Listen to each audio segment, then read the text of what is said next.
આ અયોધ્યાના સરયુ નદી છે। લોકો અહીંયા અસ્થિ વિસર્જન કરવા માટે પણ આવે છે।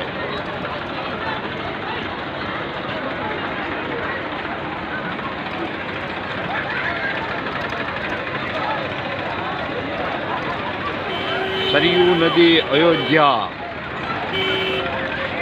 અહીંયા નાવાનું પણ એક અનેરું મહત્વ છે।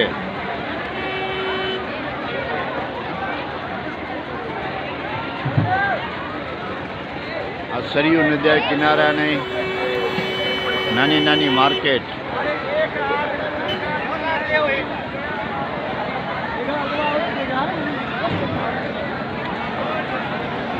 જોવો લોકો કેટલી આસ્થાથી સ્નાન કરી રહ્યા છે।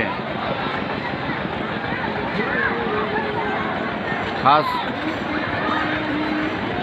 સલામતીની પણ વ્યવસ્થાનો ખ્યાલમાં રાખ્યો છે।